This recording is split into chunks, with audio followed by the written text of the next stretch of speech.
Let's be honest. You thought recording your old PlayStation was going to be a fun, nostalgic trip. And now you're sitting on the floor, surrounded by a nest of wires that makes absolutely no sense, wondering if you need a degree in 90s engineering just to get a signal. You've seen all these great-looking retro videos on YouTube, with crisp, clean footage, and now you're just wondering, how? More importantly, how are they doing it without spending a fortune? Did they trade their soul for a functioning composite cable? I've been there, and I promise you don't need to break the bank. The secret to turning that blocky, beautiful nostalgia into sharp YouTube content is all about working smart, not spending hard. Today, I'm going to show you my sub $200 organized chaos setup that wrangles that ancient console energy into pristine digital video without the tears. So first things first, the whole process is about building a bridge between 1997 and today, and we're doing it for less than the price of a few new games. You can get this entire setup, microphone included, for well under $200, and that's a high quality microphone. Obviously, you need your console. We're focusing on PlayStation 1 and 2. You'll also need your PC for recording, and a separate TV or monitor to actually play on. Trust me, playing with even a quarter second of a delay on your computer screen is a recipe for madness. Now, for the heart of the budget operation, the capture card. Forget the expensive brand names for now.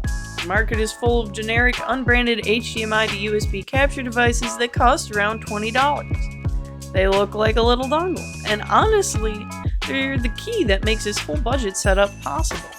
You don't need an expensive capture card. I know that there's Elgatos out there and all this other stuff.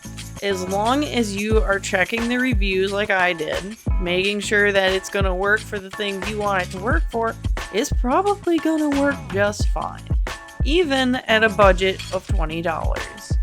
So here is the one that I use. Here's a little image overlay of the capture card that you can find. I'm just putting links to Amazon here, not links, images, but that's because it's probably the most accessible thing for most people. But in order for this capture card to work, it needs a modern HDMI signal. Now, obviously, if you're a PlayStation 1, PlayStation 2 fan, you know this does not hook up to your TV via HDMI. It is an AV setup, so it needs the audio-visual cables, little red, yellow, and white little doodads that come off your audio-visual cables here. So with that, we need to convert our audio-visual signal into an HDMI signal. So what you're gonna need for that is a basic AV to HDMI converter. These little boxes are around $15 to $20 online, and they do exactly what they advertise.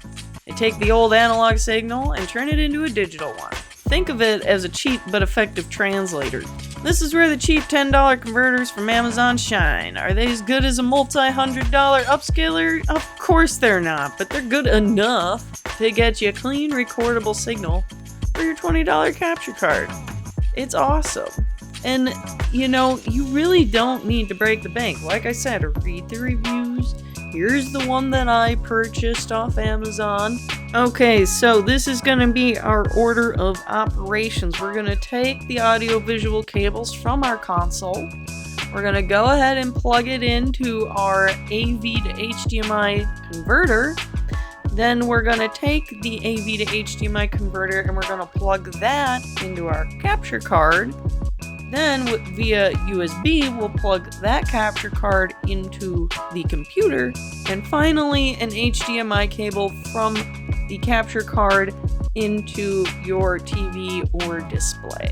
I know that it sounds like a lot of steps, but it's honestly pretty simple. It's just a logical flow. You just snake it through. You want it to feed in your computer, into your TV, into all this stuff. Just follow that order of operations. So far, we're up to just a little over $40 on our budget. Now, with the cable management all figured out, what's next? What else do you need to stream your favorite PlayStation 1 and PlayStation 2 games? So you're gonna need software, recording software. I use OBS Studio for recording. It's free, most importantly, it's powerful, and it's a standard for a reason. In OBS, you can add a new source video capture device. You're gonna select your USB capture device from the drop-down, and with any luck, you'll see your game. If you see a black screen, don't panic at first. Check, is the console on? Is the converter powered? Are all the cables plugged in correctly? If it's still black, I would recommend shutting OBS down and opening it again with everything on first. I've noticed sometimes, like if I start OBS before I turn my PlayStation on, sometimes the connection gets weird and it doesn't always register. So I would make sure that everything that you need is turned on prior to opening OBS Studio, if possible. So now that we're kind of partway through, we know how to record our games now with our hardware and our software, but you're gonna need some really good quality sound. And if you're working on a budget of under $200, then the most expensive thing that you're gonna be buying is your microphone. And I would consider buying at least these Logitech Blue Yeti microphones. They're very nice. Wait until they're on sale if you can. The one on Amazon here is on sale right now. So this will bring us up to around $145-ish, $130 to $145, depending on what you can get on sale. By the way, if this explanation of the budget signal path just saved you $200 on expensive gear, maybe consider hitting the like button. Doesn't cost you anything, really helps my channel. Now, if you can't afford the $100 microphone that I recommend, you can get a $20 microphone too. I started with a $20 microphone. I didn't start with a $100 microphone. This is something that you can invest in as you see appropriate, right? So when I bought my $20 microphone and I started to get, a couple hundred views on YouTube as compared to like 20, that's when I upgraded to a $100 microphone. But here's the $20 one that I started with. But the reason why you should get a decent one is because the cheap ones pick up a lot of background sound. I have a fish tank in the room that I stream in, and on my old microphone you could always hear the fish tank, but with this new microphone that I have, you can dial in on where you want it to capture the sound. So now that you can't hear my fish tank, can you? No, you can't. So that's why it's worth spending the money on a good microphone when you can, or when you feel like it's appropriate to do so. You can also adjust the audio in your streaming software, your recording software. So even if you're feeling like it's not perfectly right the first time you set it up, you can still play with the settings in OBS and find that sweet spot that you need. Finally, we have the camera. Now, you don't need to have a camera to start playing your favorite PlayStation 1 and PlayStation 2 games on YouTube, but it's a good way to engage with your audience. It's a good way to kind of put yourself out there.